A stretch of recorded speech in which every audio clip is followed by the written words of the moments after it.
Types of companies का अपने second class start करते हैं। अपने लास्ट डे क्या देखे थे? Classification of companies. ठीक है, क्लासिफिकेशन ऑफ कंपनीज अपने देख रहे थे। सबसे पहला बेसिस क्या था? On the basis of mode of incorporation. तो मोड ऑफ इनकॉर्पोरेशन के बेसिस में कंपनी कितने तरीके का है यहाँ पे?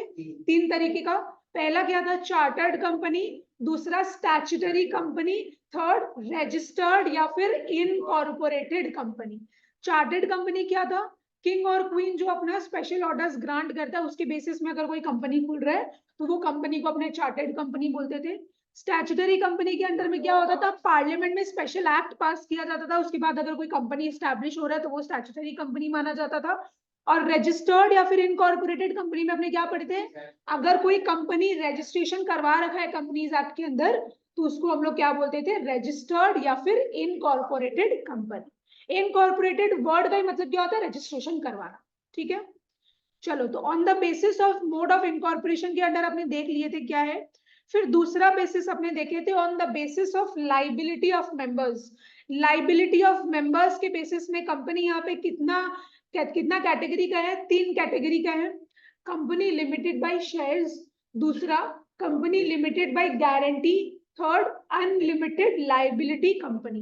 कंपनी लिमिटेड बाय शेयर्स में अपने को क्या बोल रहा था कि मान लो कोई एक कंपनी है, एबीसी कंपनी है, उसमें अपने क्या कर रखे हैं? 10,000 का शेयर्स खरीद रखे हैं और मान लो पूरा का पूरा 10,000 रुपया दे दिए तो क्या मेरे ऊपर और कोई फर्दर लाइबिलिटी है? मेरे ऊपर कोई भी लाइबिलिटी नहीं है। ठीक है, अगर हम 10,000 रुपए का शेयर्स खरीद रखे, अभी तक हम 8,000 रुपये दिए, 2,000 रुपया देना बाकी है, तो मेरा लाइबिलिटी कितना है? 2,000 तक का। वही चीज है, तो कंपनी लिमिटेड बाय शेयर में अपने वही पढ़े थे कि जितना अपना नहीं दिया हुआ है मेरा लाइबिलिटी अनपेड पोर्शन तक ही वैलिड रहेगा, उससे एक एक्स्ट्रा रुपया भी मेरे से कंपनी नहीं मांग सकता।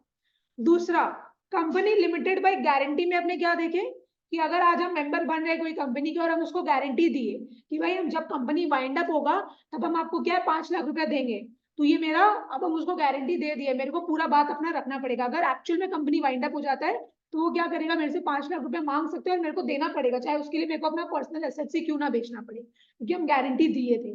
समझ में आया? और क्या कंपनी कभी भी गारंटी वाला अमाउंट मांग लेगा कि वाइंड अप के समय ही मांगेगा? वाइंड अप के समय ही मांगेगा। फिर क्या था अपना अनलिमिटेड लाइबिलिटी कंपनी। तो नाम से समझ में आ रहा है इस कंपनी में क्या होता है? मेंबर्स लोग का लाइबिलिटी अनलिमिटेड होता है। अगर फर्म अपना डेट्स नहीं क्लियर कर पा रहा है तो हो सकता है मेंबर्स लोग को अपना पर्सनल प्रॉपर्टीज बेच के उन लोग का सेटलमेंट करना पड़े। ठीक है, उन लोग का ड्यूज को पूरा करना पड़े। ठीक है, क्लियर है? ये सब का तुम लोगों को सिर्फ डेफिनेशन ही करना है और ज्यादा वैसे अंदर से और कुछ पूछेगा नहीं। चलो आ जाओ, अब अपने देखते हैं on the basis of ownership and control. On the basis of ownership and control company यहाँ पे कितना तरीके का है देखो। Holding company. दूसरा क्या है? Subsidiary company. थर्ड क्या है? Government company. तो पहले तो अपने को हेडिंग्स याद करना है, जैसे अपने पहला 2 बेसिस का याद किए थे। अपने कौन सा हेडिंग पढ़ रहे हैं? On the basis of ownership and control. तो इसके अंदर कंपनी कितने टाइप्स का है? 3 टाइप का। होल्डिंग कंपनी, दूसरा subsidiary company, third government company. ठीक है, हम यहाँ पे लिख देते हैं on the basis of ownership and control, लिखा हुआ रहेगा तो अपना इजी रहेगा। On the basis of ownership and control company कितने तरीके का है? 3 तरीके का। पहला है होल्डिंग, होल्डिंग कंपनी। दूसरा क्या है? Subsidiary company. क्या है? Subsidiary company. थर्ड क्या है अपना? Government company. Government company. तो अभी अपने को देखना है होल्डिंग कंपनी क्या होता है, सब्सिडियरी कंपनी क्या होता है और गवर्नमेंट कंपनी क्या होता है। सिर्फ इसका अपने डेफिनेशन देखेंगे, ज्यादा अपने को दिमाग नहीं लगाना। चलो आओ देखते हैं क्या है होल्डिंग कंपनी का। यहां से नहीं करना, ये इन्वर्टेड कॉमर्स वाला अपने नहीं करेंगे, तुम लोग यहां से हो। मार्क करो जो जो लाइन अपने पढ़ रहे हैं वही एग्जाम में लिखना है तुम लोग को। तो होल्डिंग कंपनी क्या होता है देखो, अ कंपनी में become a holding company of another company. यहाँ पे बोल रहा है एक कंपनी दूसरे कंपनी का क्या बनेगा? होल्डिंग कंपनी बनेगा।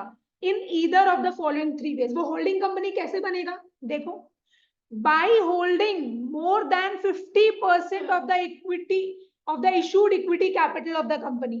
तो मान लो एक कंपनी है रिलायंस इंडस्ट्रीज, क्या है, रिलायंस इंडस्ट्रीज एक कंपनी जो कि पेट्रोकेमिकल्स में डील करता है, पेट्रोलियम आइटम्स में, और एक कंपनी है जियो, ठीक है ना। रिलायंस कंपनी बड़ा कंपनी है, जियो कंपनी क्या है, छोटा कंपनी है। रिलायंस क्या कर रखा है, जियो का 50% या फिर उससे ज्यादा शेयर उसका होल्ड कर रखा है। रिलायंस क्या कर रखा है, जियो का 50% या फिर उससे ज्यादा शेयर होल्ड कर रखा है ना। तो ये कौन सा कंपनी हुआ, बड़ा कंपनी हुआ। Bye holding more than 50% of the voting rights in the company, Reliance के पास क्या है, 50% या 50% से ज्यादा वोटिंग राइट्स है। आज अगर इस कंपनी में कुछ भी हो रहा है तो मेजॉरिटी वोटिंग कौन करेगा, रिलायंस इंडस्ट्रीज करेगा, क्योंकि उसके पास इतना पावर है कि 50% या 50% से ज्यादा वोट कर सकता है ये। Third, by holding the right to appoint majority of the directors of the company. Reliance Industries क्या करेगा, इसके पास ऐसा राइट है कि ये जियो कंपनी का मेजॉरिटी, मान लो अगर जियो कंपनी में 5 डायरेक्टर अपने को रखना है तो 4 डायरेक्टर कौन रखेगा, रिलायंस इंडस्ट्रीज ही अपॉइंट करेगा। तो सोचो रिलायंस इंडस्ट्रीज के पास क्या है, बहुत ज्यादा पावर है ना। तो ये बड़ा कंपनी हो गया, बड़ा कंपनी को अपने क्या बोलते हैं, होल्डिंग कंपनी। और ये क्या हो गया, छोटा कंपनी, छोटा कंपनी को अपने बोलते हैं सब्सिडियरी कंपनी। बड़ा कंपनी को क्या बोलते हैं, होल्डिंग कंपनी, छोटा कंपनी को क्या बोलते हैं, सब्सिडियरी कंपनी। तो जो होल्डिंग कंपनी है उसके पास क्या क्या राइट्स होता है, वो दूसरे कंपनी का क्या करेगा, मोर देन 50% इक्विटी शेयर होल्ड करेगा, इक्विटी शेयर तुम लोग को छोड़ दो, मोर देन 50% शेयर होल्ड करेगा। फिर दूसरा, more than 50% of the voting right, उसके पास क्या है, 50% या 50% से ज्यादा वोटिंग राइट्स है। थर्ड, किसको अपॉइंट करेगा, right to appoint majority of the directors. सबसे मैंने मेजॉरिटी क्या होता है, अगर 5 डायरेक्टर अपने को रखना है तो मेजॉरिटी 4 हो गया, 4 डायरेक्टर कौन अपॉइंट करेगा, रिलायंस इंडस्ट्रीज अपॉइंट करेगा। तो सोचो इसके पास इतना पावर है कि ये पूरा अपना हक जमाता है अब छोटा उस छोटा कंपनी में। तो ये बड़ा वाला कंपनी हो गया, इसको अपने होल्डिंग कंपनी बोलेंगे, छोटा वाला कंपनी को अपने सब्सिडियरी कंपनी बोलेंगे। इसको याद कर लो, बोलो मेरे साथ, a company may become what, a company may become a holding company of another company। एक कंपनी क्या कर रहा है, रिलायंस इंडस्ट्रीज क्या बन रहा है, होल्डिंग कंपनी बन रहा है, किस कंपनी का, जियो कंपनी का। लेकिन क्या क्या तरीका है, वो होल्डिंग कंपनी कैसे बन रहा है, उसके पास क्या राइट्स है, बाय होल्डिंग मोर देन, बोलो मेरे साथ, bye holding more than 50% of the issued equity capital of the company. अगर आज जियो कंपनी इक्विटी शेयर्स इशू कर रहा है तो मैक्सिमम शेयर्स किसके पास है, रिलायंस के पास। मैक्सिमम यहाँ पे अपने को लिमिट दे दिया, more than 50% of the issued equity capital. दूसरा, by holding more than 50% of the voting rights, 50% voting rights जियो कंपनी का किसके पास है, रिलायंस इंडस्ट्रीज के पास। थर्ड अपने पास ऑप्शन क्या है, by holding the right to appoint majority of the directors. तो मेजॉरिटी डायरेक्टर्स कौन अपॉइंट करेगा, जियो कंपनी का, Reliance Industries majority directors appoint करेगा जियो कंपनी का। तो ये 3 राइट्स है। तनिष्का बोलो बिना देखे पहला राइट क्या, इक्विटी कैपिटल क्या, by holding more than 50% of the issued equity capital. Dhruv दूसरा वाला, by holding more than 50% of the voting rights. Dhruv third, Dhruv बोल रहे, वंश तीसरा, मेजॉरिटी डायरेक्टर्स कौन अपॉइंट करेगा, holding company has the right to appoint majority of the directors. एक बार मेरे साथ वापस तीनों पॉइंट बोलो, by holding more than 50% of the issued equity capital. दूसरा, by holding more than 50% of the voting rights. Third, he has the right to appoint majority directors। तो पहला था इक्विटी कैपिटल वाला, दूसरा था वोटिंग राइट्स, थर्ड था majority directors वही appoint करे। क्लियर हुआ। तो बड़ा कंपनी को अपने क्या बोलते हैं, होल्डिंग कंपनी। ये सब important. Subsidiary company, subsidiary company में देखो अपने को क्या बोल रहा है, it is a company in which another company called the holding company holds. ये उसी का तो उल्टा है, ये ऐसा कंपनी है जिसमें क्या हो रहा है, जो उसका होल्डिंग कंपनी है वो क्या कर रहा है, holds more than 50% of the total share capital और more than 50% of its total voting power, या फिर controls the composition of the board of directors. यहां तक मत करो, यहां तक मत करो। तो ये ऐसा कंपनी है, इसमें क्या है, जो होल्डिंग कंपनी है, या तो वो इस कंपनी का 50% से ज्यादा इक्विटी शेयर्स को होल्ड कर रहा है, या फिर इसके पास 50% से ज्यादा वोटिंग राइट्स है, या फिर वो क्या कर रहा है, इस कंपनी का बोर्ड ऑफ डायरेक्टर्स को कंट्रोल कर रहा है। कंट्रोल कर रहा है मतलब क्या, वही अपॉइंट कर रहा है अपने हिसाब से, वही उसको बता रहा है कि किस हिसाब से काम करना है नहीं करना है। समझ में आया? ध्रुव, चलो आ जाओ गवर्नमेंट कंपनी में। गवर्नमेंट कंपनी में देखो अपने को क्या बोल रहा है, it is a company in which 51% or more of the paid up share capital is held by the central government or state government। देखो वन और मोर स्टेट गवर्नमेंट, इतना कॉम्प्लिकेटेड मत करो, सेंट्रल गवर्नमेंट और स्टेट गवर्नमेंट्स।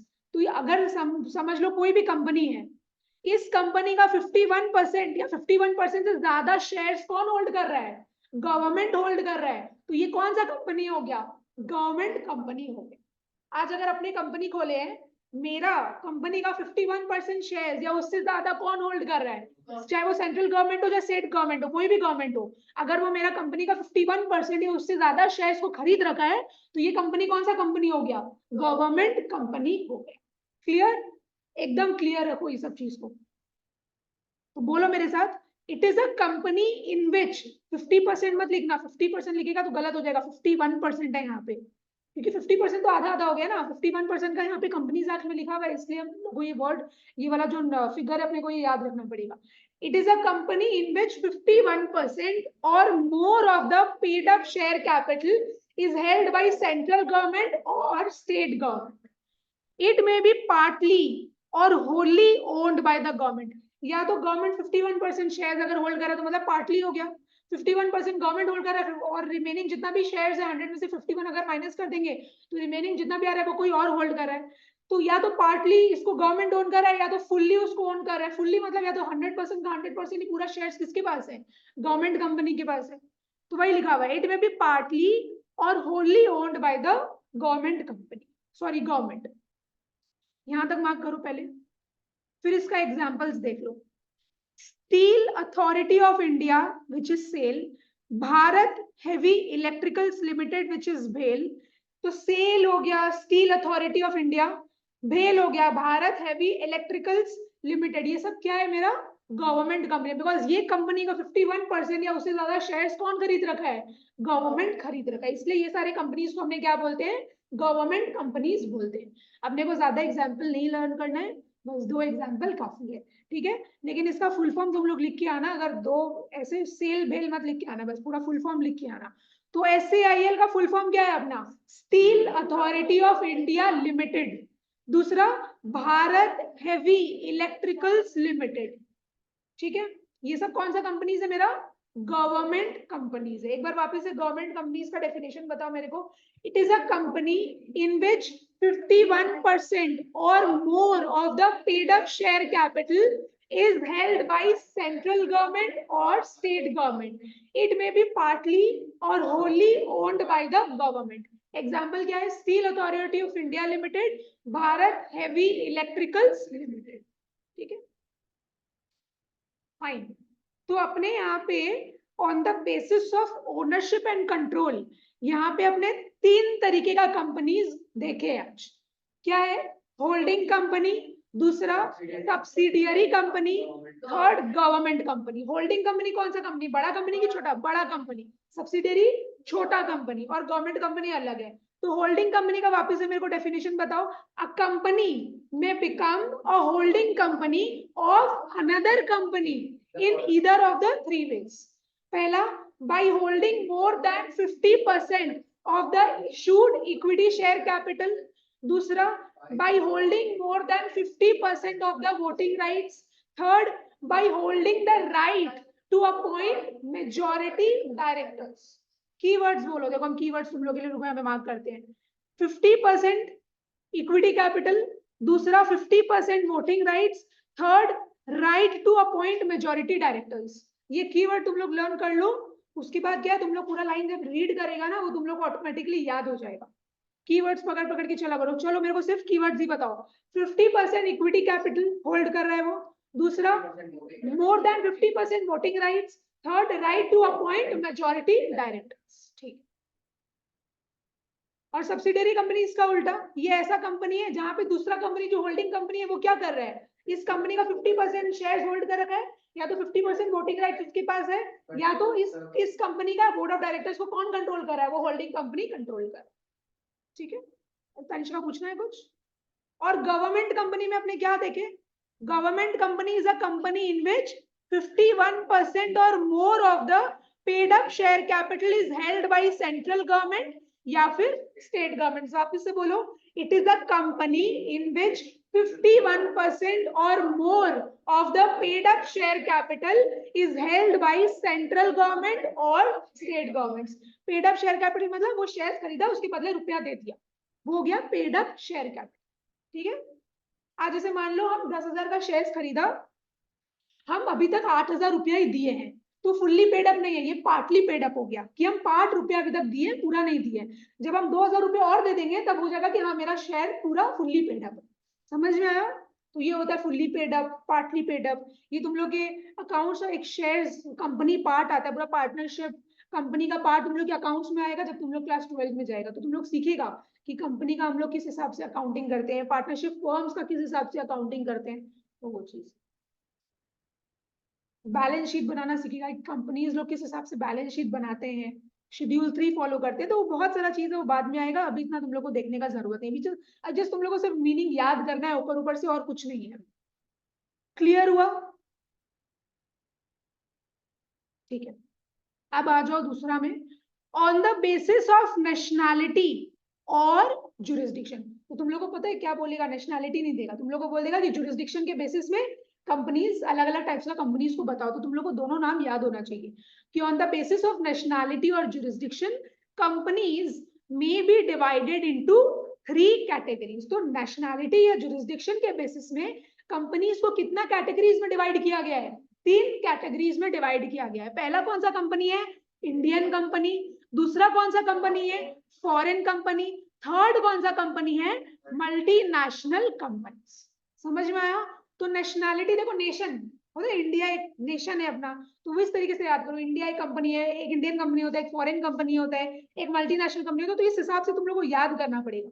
तो बोलो, on the basis of nationality और jurisdiction companies may be divided into 3 categories. बिना देखे ट्राई करो, Indian company, foreign company, multinational company. ठीक है, पहले लिखे,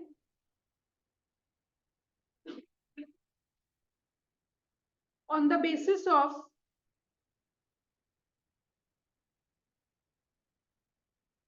नेशनैलिटी, ध्रुव, कनिष्का तुम लोग टेस्ट देने वाला था ना कॉमर्स का,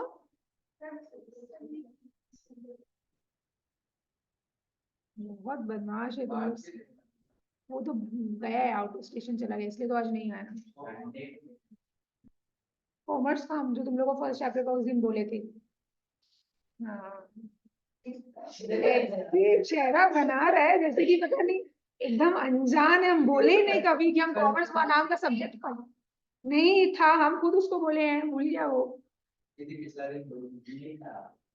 दिन बोली थी हम, तुम खुद ही मेरे को बोला था कि आप जब बोलेगा हम दे देगा। हाँ, देखा मेरे ऊपर ही, मतलब हम ही बकरे बन रहे हैं यहाँ पे। On the basis of nationality और जुरिस्डिक्शन बता रही, कंपनीज 3 तरीके का है, इंडियन कंपनी, फॉरेन कंपनी, और थर्ड अपना क्या है, मल्टीनेशनल कंपनी। प्रीति तुम मत हंसो बाबू। On the basis of nationality और जुरिस्डिक्शन कंपनी यहाँ पे 3 तरीके का है। चलो और तीनों तरीके का अपने डेफिनेशन देखें। अभी भी पूछ रहे क्या तुम?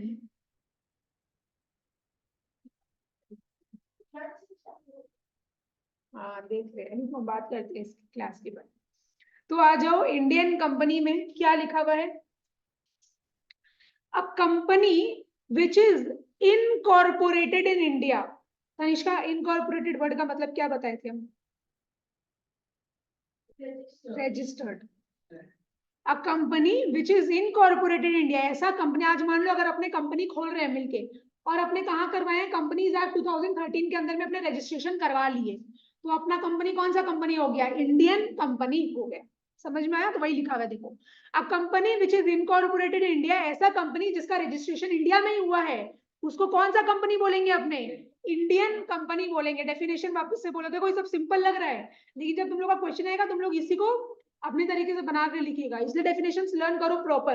अंदर का जो तुम लोग को जो भी लिखना है ना, वो अपना तुम लोग मन का बना के लिख देना, लेकिन जो पहला 1-2 लाइन का जो डेफिनेशन होता है ना, उसको मेक श्योर क्या करो कि तुम लोग उसको प्रॉपर लिखो एकदम, तो उससे एक अलग इंप्रेशन बनता है। बिकॉज देखो इतना सारा बच्चा लोग होता है स्कूल में, कोई भी टीचर लोग बैठ बैठ के पूरा कभी नहीं पढ़ता है, ये नॉर्मल सा चीज है। बिकॉज बच्चा वहाँ पे 5-10 नहीं, वहाँ पे 40-40 बच्चा होता है, तो तुम लोग को डेफिनेशन बस एकदम सही से लिखना है, अंदर का जो तुम लोग अपना थोड़ा बहुत बना के लिख दो, कोई दिक्कत वाला बात नहीं, ठीक है? तो बोलो मेरे साथ, इंडियन कंपनी का definition, a company which is incorporated in India is known as Indian company, it is registered under the provisions of the Indian Companies Act। तो जो अपना इंडिया का जो कंपनीज एक्ट 2013 है, उसका उसी के अंडर में इन लोग क्या है, रजिस्ट्रेशन करवा रखा है, और उसका जो भी प्रोविजन है वो क्या करना पड़ेगा, ऑब्वियसली उन लोग पे लागू हो जाएगा, उन लोगों को फॉलो करना पड़ेगा। It is registered under the provisions of the Indian companies act. अच्छा, it has its registered office in India, उसका रजिस्टर्ड ऑफिस क्या है, मेन ऑफिस जो है वो क्या है, इंडिया में ही है। Though it may also carry on some business outside India. देखो आज ऐसा होता ही है ना कि मान लो हम इंडिया में क्या अपना रजिस्ट्रेशन करवा लिए, मेरा मेन ऑफिस यही है, लेकिन हम क्या है फॉरेन में जाके अपना काम कर रहे हैं, कोई प्रॉब्लम नहीं है, ऐसा मना थोड़ी ना कि हम इंडिया में अगर रजिस्ट्रेशन करवाए तो मेरे को इंडिया में ही काम करना पड़ेगा, नहीं, हम रजिस्ट्रेशन करवा लिए, यहाँ पे मेरा ऑफिस है, सब कुछ है, लेकिन हो सकता है ना बाहर जाके भी काम कर रहे हो, मेरा बाहर भी ऑफिस वगैरह कुछ हो, तो वही चीज है। It has its registered office in India, main office मेरा यहाँ पे है, लेकिन ये भी हो सकता है कि हम बाहर जाके भी अपना काम कर रहे हैं, राइट? ठीक है, तो बोलो मेरे साथ, a company which is incorporated in India, सबको बोलो, a company which is incorporated in India is known as Indian company, it is registered under the provisions of the Indian companies act, Indian companies act, हाँ ठीक है, 2013 में लिखेगा तो कोई दिक्कत नहीं है। It has its registered office in India, though it may also carry on some business outside India, इसका रजिस्टर्ड ऑफिस इंडिया में, लेकिन हो सकता है कि बाहर भी काम कर रहा है, इंडिया के बाहर भी काम कर, नहीं बाहर क्यों करवाना पड़ेगा, अगर बाहर तुम करवाएगा तो फॉरेन कंपनी होगा, तुम इधर भी रजिस्ट्रेशन करवाएगा वहां भी रजिस्ट्रेशन करवाएगा, तो तुम किसका बात सुनेगा? तुम यहाँ पे करवाया रजिस्ट्रेशन, तुम इंडियन कंपनी हो गया, बाहर रजिस्ट्रेशन करवाया तो तुम फॉरेन कंपनी हो जाता। चलो फॉरेन कंपनी में आ जाओ। A foreign company means any company or body corporate। Last time तुम लोग को बोले थे कंपनी का दूसरा नाम क्या है, बॉडी कॉर्पोरेट, ठीक है, एडवांस नाम हो गया, बॉडी कॉर्पोरेट बोलो चाहे कंपनी बोलो बात एक ही है, कॉर्पोरेट बोलो ये सब एक ही है। A foreign company means any company or body corporate incorporated कहाँ, incorporated outside India which has a place of business in India whether by itself or through an agent physically और थ्रू इलेक्ट्रॉनिक मोड। पहले तो यहाँ तक mark करो, उसके बाद अभी अपने समझेंगे फॉरेन कंपनी क्या होता है। फॉरेन कंपनी मतलब ऐसा कंपनी जिसका रजिस्ट्रेशन कहाँ हुआ है, बाहर हुआ है, ठीक है, बाहर हुआ है, लेकिन विच has a place of business in India, लेकिन वो रजिस्टर्ड बाहर है, लेकिन हो सकता है कि इंडिया में आके काम कर रहा हो, है ना, विच has a place of business in India whether by itself, या तो वो आदमी जिस जो रजिस्ट्रेशन कर रहा है तो वो खुद ही आके यहाँ पे काम कर रहा है, या अपना एजेंट रख दिया यहाँ पे इंडिया में, उसका एजेंट यहाँ पे काम संभाल रहा है फिजिकली, या तो फिजिकली यहाँ पे काम हो रहा है, ऑफलाइन आके यहाँ पे काम हो रहा है, और through electronic mode. Electronic mode मतलब ऑनलाइन, या तो ऑफलाइन काम हो रहा है या तो ऑनलाइन काम हो रहा है, काम तो दोनों तरीके से हो सकता है ना, या तो ऐसा भी हो सकता है वो खुद आके काम करो, या तो किसी आदमी को अपना रख दिया है वो उसका काम संभाल रहा है, उसका एजेंट यहाँ पे काम संभाल रहा है, तो बहुत तरीका होता है काम करने का, है ना, जरूरी नहीं है आज हम ही जाए अपने ऑफिस में, हो सकता है हम अपने स्टाफ लोग को रख दिए है ना, वो लोग मेरा काम संभाल रहे हैं, हम घर बैठे बैठे कॉल से अपना बात बता रहे हैं उन लोग को क्या करना है नहीं करना है, बताने के लिए मेरे को वहां जाने का जरूरत तो है नहीं, हम कभी कभी चले गए, लेकिन डेली जाना तो मेरा जरूरत नहीं है, तो वही सब चीज यहाँ पे भी लिखा हुआ है। तो फॉरेन कंपनी मीन्स ऐसा कंपनी जो कहाँ इनकॉर्पोरेटेड है, जिसका रजिस्ट्रेशन बाहर हुआ है, लेकिन it has a place of business in India, मतलब हो सकता है कि वो यहाँ पे काम कर रहा हो, वेदर बाय इटसेल्फ और थ्रू एन एजेंट, फिजिकली और थ्रू इलेक्ट्रॉनिक मोड। मेरे साथ बोलो, a foreign company means any company or body corporate incorporated outside India which has a place of business in India, whether by itself or through an agent, physically or through electronic mode. अच्छा, ठीक है, चलो आओ।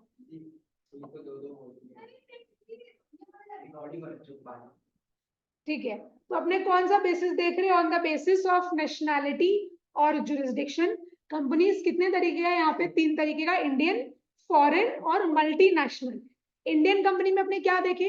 अ company which is incorporated in India, ऐसे याद करो। Indian company कहाँ पे इनकॉर्पोरेट हुआ है? इंडिया में। फॉरेन कंपनी कहाँ पे इनकॉर्पोरेट हुआ है? बाहर में, इनकॉर्पोरेटेड आउटसाइड इंडिया। ठीक है, तो it is incorporated in India, this is incorporated outside India. अच्छा, इंडियन कंपनी में और क्या लिखा है? इसको कहाँ रजिस्ट्रेशन करवाना पड़ेगा? जो इंडियन कंपनीज एक्ट है उसकी वहां पे रजिस्ट्रेशन करवाना पड़ेगा। इसका रजिस्टर्ड ऑफिस कहाँ होना चाहिए? इंडिया में। इंडियन कंपनी का रजिस्टर्ड ऑफिस, मेन ऑफिस कहाँ होना चाहिए? इंडिया में, लेकिन वो हो सकता है कि बाहर जाके अपना काम कर रहा हो। ठीक है, फॉरेन कंपनी का क्या है? Incorporated outside India. ये वाला लाइन इंपॉर्टेंट है, ये वाला लाइन सबको एक साथ बोलो। But which has a place of business in India or through an agent, physically or through electronic mode. अच्छा, यहाँ पे आओ, ये वाला पूरा पार्ट करेंगे अपने। एवरी फॉरेन कंपनी अपने देख लिए, which has been incorporated outside India, must file the following documents. तो फॉरेन कंपनी को कुछ डॉक्यूमेंट्स सबमिट करना पड़ता है, कितना दिन के अंदर? With in 30 days of establishing it's business in India. अगर वो अपना इंडिया में बिजनेस, वो बाहर रजिस्टर्ड है, लेकिन वो अगर वो इंडिया में आके अपना काम कर रहा है, तो उसको जब वो अपना इंडिया में बिजनेस इस्टेब्लिश कर रहा है, तो उसके 30 दिन के अंदर उसको कुछ डॉक्यूमेंट्स सबमिट करना पड़ता है। वो ऐसा कौन कौन सा डॉक्यूमेंट्स है जो सबमिट करेगा? Certified copies of its memorandum and articles of association, कुछ चार्टर डॉक्यूमेंट्स होता है, मेन डॉक्यूमेंट्स होता है जिसमें उनका ऑब्जेक्ट्स वगैरह लिखा रहता है, उनका पावर्स वगैरह लिखा रहता है कि उन लोग क्या काम करेंगे, कौन कौन उनका डायरेक्टर्स है, कौन कौन उनके मेंबर्स है, ये सारा चीज इस इस डॉक्यूमेंट्स में लिखा हुआ रहता है। 2 तरीके का डॉक्यूमेंट, एक है मेमोरेंडम ऑफ एसोसिएशन MOA, एक है AOA which is articles of association. तो ये दोनों डॉक्यूमेंट्स क्या करना पड़ेगा? उन लोगों को सबमिट करना पड़ेगा। दूसरा, full address of its registered office. Registered foreign company का रजिस्टर्ड ऑफिस कहाँ है? इंडिया में कि फॉरेन में? फॉरेन में। तो उसको अपना पूरा एड्रेस देना पड़ेगा कि उसका रजिस्टर्ड ऑफिस कहाँ पे है। कुछ अगर घोटाला इंडिया में कर दिया तो जाके पकड़ना पड़ेगा ना अपने को। फिर full particulars of its directors and secretary, उसका डायरेक्टर कौन कौन है, कितना है, ठीक है ना, उसका सेक्रेटरी कौन है, कौन मैनेज कर रहा है, तो इनका पूरा एकदम प्रॉपर देना पड़ेगा, अता पता सब देना पड़ेगा। Name and address of its authorised representative in India. अगर वो अपना कोई एजेंट को यहाँ पे रख रहा है, तो उसका एजेंट का नाम क्या है, वो यहाँ पे कहाँ रहता है, उसका प्रॉपर एड्रेस क्या है, वो सब चीज भी अपने को सबमिट करना पड़ेगा। फिर full address of its principal place of business in India. India में अगर वो काम कर रहा है तो इंडिया में उसका मेन ऑफिस कहाँ पे है, तो उसका भी अपने को पूरा डिटेल्स, पूरा एड्रेस, प्रॉपर एड्रेस अपने को सबमिट करना पड़ता है। समझ में आया? क्लियर? तो यहाँ पे क्या लिखा है वापस से बोलो, फॉरेन कंपनी को क्या करना पड़ेगा? कुछ डॉक्यूमेंट सबमिट करना पड़ेगा, कितना दिन के अंदर? 30 days of establishing it's business in India. जब वो बिजनेस अपना इस इंडिया में स्टैब्लिश कर रहे हैं, उसके 30 दिन के अंदर उसको क्या करना पड़ता है? कुछ डॉक्यूमेंट्स सबमिट करना पड़ता है। अभी डॉक्यूमेंट्स याद करो, सर्टिफाइड कॉपीज ऑफ, सर्टिफाइड अगर तुम लोग नहीं भी लिखेगा तो कॉपीज लिख देगा तो भी चलेगा, copies of memorandum and articles of association. दूसरा, full address of its registered office. Third, particulars of its, या पर्टिकुलर्स अगर नहीं भी लिखेगा तो फुल डिटेल्स लिख देना, full details of its directors and secretary. फिर name and address of its authorised representative India, कि इंडिया में कौन उस कंपनी को रिप्रेजेंट कर रहा है, उसका नाम और एड्रेस। फिर full address of its principal place of business in India, कि मेन बिजनेस उसका इंडिया में कहाँ हो रहा है, मेन ऑफिस उसका कहाँ पे है, जहां पे उसका काम हो रहा है, तो उसका भी हम लोग को प्रॉपर एड्रेस सबमिट करना पड़ेगा। समझ में आया? ठीक है, अब आ जाओ मल्टी नेशनल कंपनी, इसको शॉर्ट फॉर्म में बोला जाता है MNC। MNC मतलब मल्टी नेशनल कंपनीज। नाम से ही समझ में आ रहा होगा, नेशनल, नेशनल मतलब इंडिया मान लो, ये क्या कर रहा है, मल्टीनेशनल मतलब एक नेशन में काम नहीं कर रहा है, बहुत सारे जगह में ऑपरेट कर रहा है, इसका बहुत जगह में प्रोडक्शन डिस्ट्रीब्यूशन सब कुछ हो रहा है। समझ में आया, ये एक ही टाइम पे क्या कर रहा है, बहुत सारे जगह में प्रोडक्शन और डिस्ट्रीब्यूशन कर रहा है। तो ऐसे कंपनीज को अपने कौन सा कंपनीज बोलते हैं, मल्टीनेशनल कंपनीज। देखो जैसा इंडिया में भी कर सकता है और कहीं भी कर सकता है, इंडिया को मतलब उसका उसका रजिस्ट्रेशन बाहर हो रखा है, लेकिन वो काम कहीं पे भी कर सकता है। जैसे कोका कोला हो गया, बाटा हो गया, ये सब क्या है मेरा मल्टीनेशनल कंपनीज। कोका कोला तो बाहर का है लेकिन इंडिया में अपना काम कर रहा है, तो ये कौन सा कंपनी हो गया मल्टी, ये इंडिया में काम नहीं कर रहा है सिर्फ, बहुत सारे कंपनीज में काम कर रहे हैं। तुम जगह जगह जाओ, हर जगह तुम लोग को कोका कोला वगैरह सब मिलेगा। तो ये सब कंपनीज को अपने बोलते हैं मल्टीनेशनल कंपनीज, जो एक ही टाइम पे बहुत सारे जगह में अपना फंक्शन बने, अपना ऑपरेशन कर रहे हैं। बाहर का कंपनी था वो यहाँ पे अब चल रहा है, इंडिया में चल रहा है, बाहर का कंपनी है सब। समझ में आया, बाटा का फुल फॉर्म ही कुछ और है, बे अथॉरिटीज पता नहीं हम क्या तो था, भूल गए। तो ये सब बाहर का कंपनी है, यहाँ का कंपनी नहीं है। चलो, a company which has production and marketing facilities in several countries is called a multinational। what is production मतलब तो समझ में आ गया, बनाना, मार्केटिंग मतलब हो गया डिस्ट्रीब्यूशन। एक ऐसा कंपनी जो प्रोडक्शन और डिस्ट्रीब्यूशन कर रहा है बहुत सारे कंट्रीज में, सेवरल कंट्रीज मतलब बहुत सारे कंट्रीज में, ऐसे कंपनी को अपने क्या बोलते हैं, मल्टीनेशनल कंपनीज। वापिस से बोलो मेरे साथ, a company which has production and marketing facilities in several countries is called a multinational company। इसके बाद ये वाला लाइन मार्क करो, it operates on a global level. Global level मतलब वर्ल्ड वाइड ये पूरा ऑपरेट कर रहा है एक ही बार में।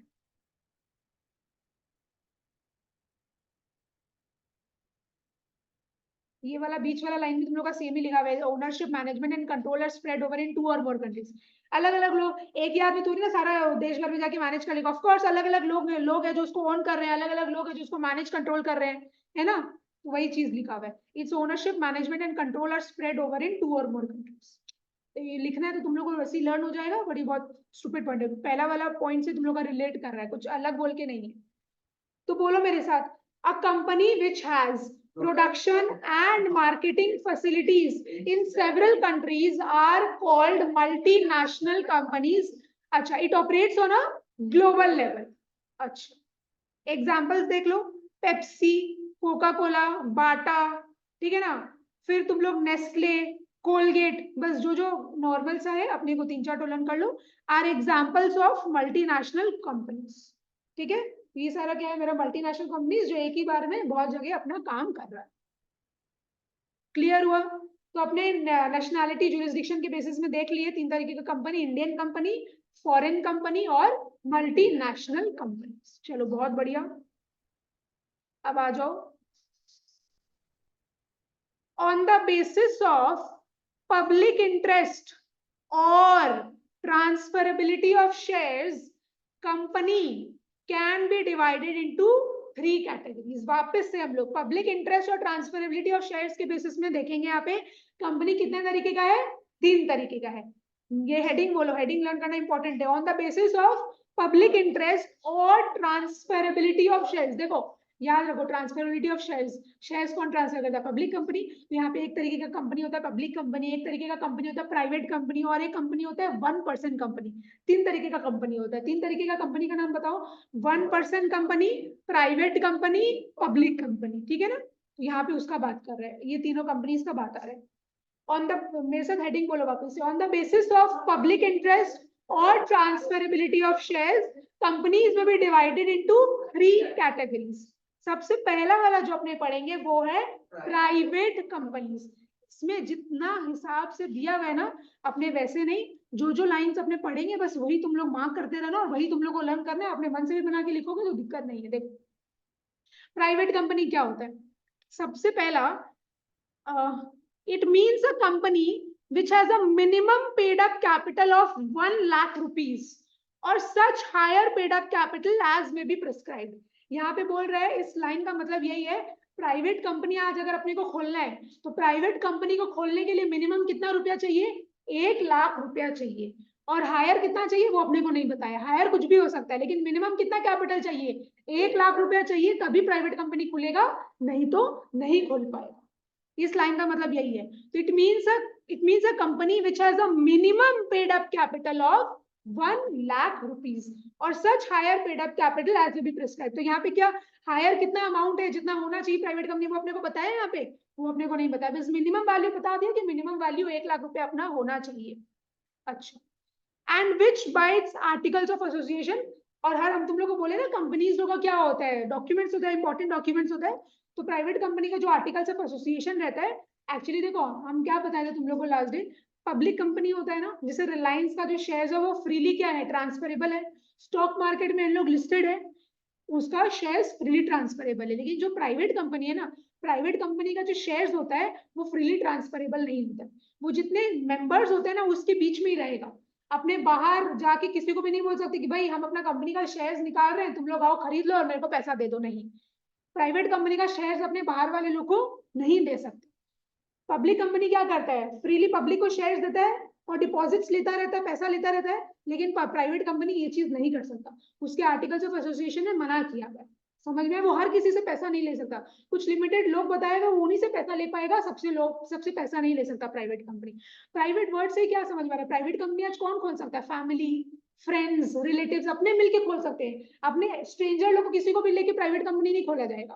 प्राइवेट कंपनी बेसिकली किसके बीच में होता है, फैमिली के बीच में, फ्रेंड्स के बीच में, इन लोगों के बीच में। ज्यादा के तो भाई मेरा फ्रेंड का खास फ्रेंड है या उसका कोई रिलेटिव है, उसको हम लेके कंपनी खोल लिए, लेकिन हम किसी को भी स्ट्रेंजर को भी उठा लिए और हम अपने कंपनी में उसको बोले कि चलो प्राइवेट कंपनी खोलते हैं, प्राइवेट कंपनी अपने वाले लोग के साथ ही खोला जाता है, बाहर वाले लोग के साथ नहीं खोला जाता, नाम में इसलिए आ रहा है प्राइवेट कंपनी। अच्छा, क्या लिखा हुआ है, in which by its articles of association restricts the rights of its members to transfer shares. तो ये प्राइवेट कंपनी की जो मेंबर्स लोग होते हैं, क्या उन लोग फ्रीली ट्रांसफर कर सकता है शेयर्स को, नहीं, उन लोग के ऊपर एक रेस्ट्रिक्शन डाला हुआ है कि उन लोग शेयर्स को ट्रांसफर नहीं कर सकता है।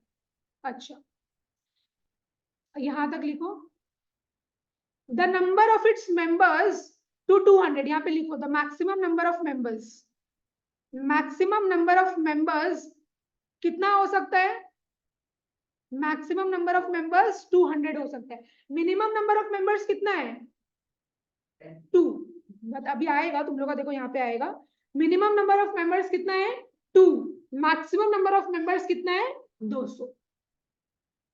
अच्छा, एक्सक्लूडिंग मेंबर्स हु आर और वर, ये सब लर्न करने का जरूरत नहीं है, अपने एकदम कीवर्ड्स पकड़ पकड़ के चल रहे हैं। फिर प्रोहिबिट्स करना, प्रोहिबिट करना मतलब मना करना है ना, prohibits any invitation to the public to subscribe for any securities of the company। आज अगर हम लोग का कोई शेयर्स निकल रहा है तो हम लोग पब्लिक को जाके नहीं बोल सकते कि आके सब्सक्राइब करो, सब्सक्राइब करो मतलब खरीदो मेरा शेयर्स, ये हम लोग नहीं कर सकते, हम लोग अपना शेयर्स पब्लिक को नहीं बेच सकते, ये प्रोहिबिटेड है, ये मना किया हुआ है। कहाँ मना किया हुआ है, अपने अपना रूल निकाले कि कंपनीज एक्ट में लिखा हुआ है, कंपनीज एक्ट में लिखा हुआ है, ठीक है। फिर देखो क्या लिखा हुआ है, prohibits any invitation or acceptance of deposits from persons other than its members, directors और relatives। अगर मेरे को पैसा चाहिए तो हम अपने मेंबर, डायरेक्टर, रिलेटिव से ले सकते हैं, लेकिन बाहर किसी से भी हम आउटसाइडर से पैसा नहीं ले सकते, ठीक है ना। क्या फ्रेंड हुआ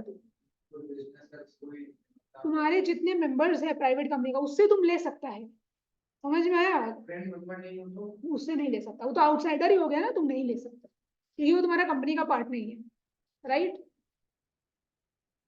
फिर देखो क्या लिखा हुआ है, the minimum number of members required to form a private company is 2। तो प्राइवेट कंपनी अगर अपने को खोलना है तो मिनिमम नंबर कितना होना चाहिए मेंबर्स का 2, और मैक्सिमम कितना होना चाहिए 200, 200 से ऊपर जाएंगे तो वो इलीगल माना जाएगा। Such a company must use the word private in its name. देखो आज मान लो अपने लोग खोल रहे हैं कंपनी एबीसी नाम से, तो मेरे को क्या, अगर ये मेरा प्राइवेट कंपनी है तो मेरे को लगाना पड़ेगा एबीसी प्राइवेट लिमिटेड, क्या लगाना पड़ेगा, प्राइवेट वर्ड मेरे को यूज करना पड़ेगा। अगर मेरा प्राइवेट कंपनी है तो मेरा नाम क्या हो जाएगा कंपनी का, एबीसी प्राइवेट लिमिटेड। तो प्राइवेट वर्ड अगर आया मतलब ये कौन सा कंपनी है, private company. A private company enjoys special privileges and exemptions under the Companies Act. तो कंपनीज एक्ट इसको कुछ छूट दे रखा है, कुछ एग्जाम्पशन दे रखा है, उसके ऊपर कुछ कड़ा नियम कानून ये सब नहीं है, ठीक है ना, क्योंकि ये छोटा कंपनी होता है, पब्लिक कंपनी बड़ा कंपनी होता है, तो पब्लिक कंपनी के ऊपर तो कूट कूट के इन लोग रेगुलेशंस लगा रखा है, rules and regulations, but private company के ऊपर उतना रूल्स एंड रेगुलेशंस नहीं है, उसको कुछ छूट मिल रखा है. It is generally a family affair. तो बेसिकली प्राइवेट कंपनी क्या है, फैमिली अफेयर, ठीक है ना, फैमिली फ्रेंड्स रिलेटिव आपस में अपने मिलके क्या कर रहे हैं, जो क्लोज्ड वंस है, अपने से जो क्लोज्ड वंस है, अपने लोग ही मिलके क्या कर रहे हैं, ये कंपनी खोल रहे हैं. और अगर अपने मिलके ये कंपनी खोल रहे हैं तो वो कौन सा कंपनी हो गया, प्राइवेट कंपनी हो गया. तो तुम लोग को क्या याद रखना है, प्राइवेट कंपनी का मिनिमम पेड अप कैपिटल कितना है, 1 लाख देते हैं. It means a company which has a minimum paid up capital of 1 lakh rupees. Minimum paid up capital 1 lakh rupees मतलब प्राइवेट कंपनी को खोलने के लिए अपने को कितना पैसा चाहिए, 1 लाख रुपया चाहिए. Minimum number of members, minimum number of members कितना होना चाहिए, 2. मैक्सिमम नंबर ऑफ मेंबर्स कितना होना चाहिए, 200. अच्छा, प्राइवेट कंपनी को क्या करना पड़ेगा, अपने नाम में प्राइवेट वर्ड ऐड करना पड़ेगा. इस कंपनी को क्या मिलता है, स्पेशल प्रिविलेजेस मिलता है, स्पेशल बेनिफिट्स मिलता है, स्पेशल एग्जेम्पशंस मिलता है. अच्छा, ये कौन सा अफेयर है, this is a family affair. अच्छा, और इसके आर्टिकल्स ऑफ एसोसिएशन में क्या लिखा है, क्या ये सारा चीज कर सकता है क्या खुद से, नहीं. क्या ये शेयर्स ट्रांसफर कर सकता है, नहीं, ये फ्रीली शेयर्स ट्रांसफर नहीं कर सकता. देखो क्या लिखा हुआ है, restricts the rights of its members to transfer shares. तो मेंबर्स लोग के पास ये राइट नहीं है कि उन लोग शेयर्स को फ्रीली ट्रांसफर कर देगा, नहीं, उन लोग के ऊपर रेस्ट्रिक्शन डाला गया है. उसके बाद फिर आपने क्या देखे, prohibits any invitation to the public to subscribe for any securities of the company. अगर कोई कंपनी का शेयर्स है तो इन लोग पब्लिक को नहीं बुला सकता कि भाई आओ और खरीदो, नहीं, दिस इज नॉट अलाउड. फिर थर्ड आपने क्या देखे, क्या इन लोग बाहर से पैसा मंगवा सकते हैं किसी से भी, आउटसाइडर से नहीं, इन लोग नहीं मंगा सकते, इन लोग के पास प्रोहिबिशन है. prohibits any invitation or acceptance of deposits from persons other than its members, directors or the relative. इन लोग किसे किसे मंगवा सकते हैं, अपने मेंबर, डायरेक्टर, रिलेटिव, जो उन लोग कंपनी से रिलेटेड है, लेकिन किसी से भी इन लोग ऐसे नहीं मंगवा सकते. समझ में आ रहा है. पब्लिक कंपनी में आ जाओ. पब्लिक कंपनी में देखो क्या लिखा हुआ है, it means a company wow which is not a private company. Of course public company मतलब ऐसा कंपनी जो प्राइवेट कंपनी नहीं है, अगर प्राइवेट कंपनी होता तो प्राइवेट कंपनी होता फिर. तो it means a company which is not a private company.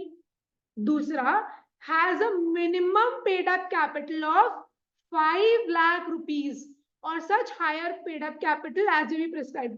तो प्राइवेट कंपनी को खोलने के लिए तनिष्का कितना रुपया चाहिए था, 1 लाख. पब्लिक कंपनी को खोलने के लिए कितना रुपया चाहिए, 5 लाख रुपए. देखो लिखा हुआ है ना, has a minimum paid up capital of 5 lakh rupees. अच्छा, ये 2 पॉइंट पहले मार्क करो यहां तक, उसके बाद यहां पे आओ. A public company is one which, private company का उल्टा है, प्राइवेट कंपनी जो जो नहीं कर सकता, पब्लिक कंपनी वो सारा काम कर सकता है. A public company is one which does not restrict the transfer of its shares. तो क्या पब्लिक कंपनी के ऊपर कोई रेस्ट्रिक्शन है, पब्लिक कंपनी के ऊपर कोई भी रेस्ट्रिक्शन नहीं है, वो फ्रीली अपना शेयर्स को ट्रांसफर कर सकता है. Does not limit the number of members. तो प्राइवेट कंपनी में minimum 2 members are required, maximum 200. अच्छा, पब्लिक कंपनी में क्या बोल रहा है, does not limit the number of members. जितने भी लोग चाहे वो पब्लिक कंपनी के मेंबर्स बन सकते हैं, ठीक है ना, इन्फिनिटी, मतलब कोई भी रेस्ट्रिक्शन नहीं डाला है कि भाई 500, 1000, 1 लाख, 2 लाख, नहीं, जितने लोग चाहे उतने उस कंपनी के मेंबर्स बन सकते हैं. Can invite the general public to subscribe to shares and debentures. तो अगर पब्लिक कंपनी शेयर्स या डिबेंचर्स इशू करना चाहता है तो वो पब्लिक को भी बोल सकता है कि भाई हम शेयर्स और डिबेंचर्स अपना इशू कर रहे हैं, आप लोग खरीद सकते हैं, ठीक है. फिर क्या लिखा हुआ है, कैन इनवाइट और accept deposits from the public. क्या प्राइवेट कंपनी पब्लिक से पैसा एक्सेप्ट कर सकता है, आम जनता से पैसा एक्सेप्ट कर सकता है, लेकिन पब्लिक कंपनी ये चीज कर सकता है. At least 7 persons are required to form a public company. तो पब्लिक कंपनी अगर अपने को खोलना है तो मिनिमम कितना नंबर ऑफ मेंबर्स चाहिए, 7 मेंबर चाहिए, तभी पब्लिक कंपनी खुलेगा, नहीं तो पब्लिक कंपनी नहीं खुल सकता. समझ में आ रहा है. तो पब्लिक कंपनी को खोलने के लिए मिनिमम नंबर ऑफ मेंबर्स कितना होना चाहिए, 7, मैक्सिमम अनलिमिटेड। प्राइवेट कंपनी को खोलने के लिए मिनिमम नंबर ऑफ मेंबर्स कितना होना चाहिए? 2, मैक्सिमम 200। प्राइवेट कंपनी को खोलने के लिए मिनिमम कैपिटल कितना चाहिए? 1 लाख। पब्लिक कंपनी को खोलने के लिए मिनिमम कैपिटल कितना चाहिए? 5 लाख रुपया। पब्लिक कंपनी क्या कर सकता है? शेयर्स फ्रीली ट्रांसफर कर सकता है। क्या ये प्राइवेट कंपनी कर सकता है? नहीं। अच्छा, पब्लिक कंपनी के ऊपर क्या बोला है यहाँ पे? नंबर ऑफ मेंबर्स के ऊपर कोई भी लिमिट नहीं डाला है, लेकिन प्राइवेट कंपनी के ऊपर, प्राइवेट कंपनी का जो नंबर ऑफ मेंबर्स होता है उसके ऊपर लिमिट डाला हुआ है। अच्छा, प्राइवेट कंपनी क्या जनरल पब्लिक को बोल सकता है क्या कि मेरा शेयर आके खरीदो? लेकिन पब्लिक कंपनी के पास ये फैसिलिटी है। अच्छा, प्राइवेट कंपनी क्या पब्लिक से डिपॉजिट्स एक्सेप्ट कर सकते हैं? लेकिन पब्लिक कंपनी डिपॉजिट्स एक्सेप्ट कर सकते। क्लियर हुआ प्राइवेट कंपनी और पब्लिक कंपनी का? समझ में आया? तो ये सारा देखो, अभी कीवर्ड्स तुम लोग याद कर लिया। अब तुम लोग इसको अपना एक बार रीड करके अपना मन का बना के लिखो ना, तुम लोग को ये छापने का जरूरत ही नहीं है। तुम लोग अगर ये सारा डिटेल्स, जो मेन मेन डिटेल्स, अगर यही तुम लोग सही लिखेगा तो तुम लोग को कोई गलत कर ही नहीं सकता। तो ऐसे ही कीवर्ड्स पकड़ पकड़ के अपने को चलना पड़ेगा, नहीं तो फिर अपने इतना सारा एक साथ में देखेंगे ना। बिकॉज देखो, ये लॉ का चीज इधर उठा के तुम लोग को छोटे में दे दी है। ऑफ कोर्स ये किसी के लिए भी डिफिकल्ट हो जाता है, बिकॉज अभी तुम लोग लॉ सब्जेक्ट बोल के आया नहीं है। तो इसीलिए मेन मेन जो इंपॉर्टेंट चीज है बस वो सब याद कर, उसी से काम हो जाए। अब है 1% कंपनी, जिसका शॉर्ट फॉर्म क्या है? ओपीसी। अब देखो 1% कंपनी में नाम में कितना परसेंट है? 1% का कंपनी है। 1% अगर कंपनी चला रहा है, उसको खोल रहा है, तो उसको कौन सा कंपनी बोलते हैं? 1% कंपनी। ठीक है, देखते हैं क्या है। The companies act 2013 allows the formation of 1% company. तो कंपनीज एक्ट 2013 में अलाउ किया है, वो लिख दिया है, उस एक्ट में लिखा हुआ है कि 1% कंपनी अगर आपको खोलना है तो आप खोल सकते हैं। This is allowed by companies act 2013। As the name suggests, a 1% company has only one member. Of course, 1% company नाम में ही है, एक ही member होगा इसका। 1% company has only one member. The company's name will carry a suffix OPC. तो अगर मान लो हम अपना कंपनी खोल रहे हैं, ठीक है ना, तो इशिका, अब मेरे को बाद में क्या डालना पड़ेगा? ओपीसी। ओपीसी मतलब क्या है? 1%। हम ही, मतलब मेरा ही नाम है इशिका, और हम ही क्या कर रहे हैं? ये कंपनी को मैनेज कर रहे हैं, चला रहे हैं, मतलब मेरा कंपनी है बेसिकली। हम इसके अकेले मेंबर है। हाँ, हम डायरेक्टर रख सकते हैं। मेरे को किसी एक्सपर्ट्स को रखना है कि भाई हम कंपनी अपना किस हिसाब से रन करें, किस हिसाब से मेरे को काम करना है, डिसीजंस के लिए हम एक्सपर्ट्स को हायर कर सकते हैं, डायरेक्टर्स को हायर कर सकते हैं, लेकिन मेंबर हम ही है, अकेले मेंबर है। The process of setting upon OPC is the same as that for a private limited company. जो जैसे प्राइवेट लिमिटेड कंपनी को खोला जाता है, उसका जो प्रोसीजर है, वैसे ही सेम प्रोसीजर ओपीसी के लिए भी है। प्राइवेट कंपनी का, प्राइवेट लिमिटेड कंपनी को जिस हिसाब से खोला जाता है, उसका जो स्टेप्स है, जो प्रोसीजर्स है, सेम 1% कंपनी का भी है। वही लिखा हुआ है, देखो, the process of setting upon OPC is the same as that for a private limited company. Since the company is owned by a single person, तो ओपीसी को कौन ओन कर रहा है? एक अकेला आदमी ओन कर रहा है। He must nominate someone to take charge of it in case of his death or disability. मान लो वो मर गया या वो डिसेबल हो गया, उसके पास वो पावर नहीं है, वो कुछ प्रॉब्लम हो गया उसको, तो क्या करना पड़ेगा उसको? किसी को, जब वो 1% कंपनी फॉर्म कर रहा है, जब उसको बना रहा है, उसको अपना कोई नॉमिनी रखना पड़ेगा कि भाई उसके जाने के बाद वो उस कंपनी को चला सके। और ये नहीं कि मेरा मर्जी वो हम किसी का भी अपना नॉमिनी का बस आधुका तो किसी का भी नाम रख दिए, नहीं।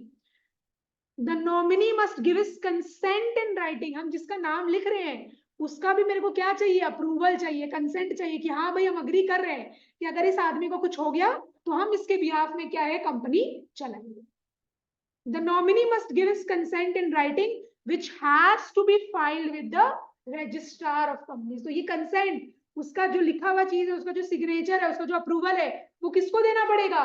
वो जाके रजिस्ट्रार ऑफ कंपनीज, आरओसी के पास जाके सबमिट करना पड़ेगा कि भाई अगर मेरे को कुछ हो गया तो ये बंदा है जो मेरे बिहाफ में क्या करेगा? मेरा कंपनी चलाएगा। प्रीति पूछना है कुछ?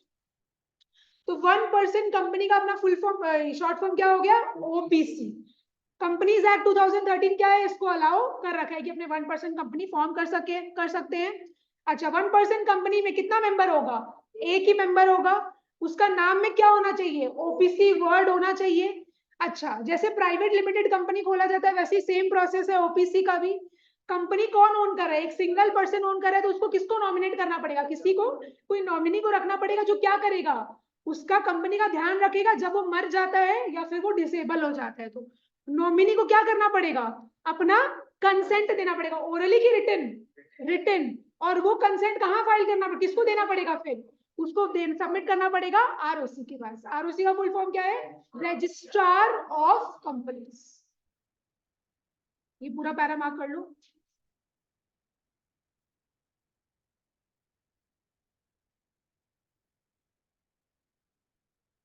यहाँ पे वही एग्जाम्पशंस दिया, इतना तुम लोग लंबा मत करो क्योंकि तुम लोग को अंदर से वैसे कुछ पूछेगा नहीं।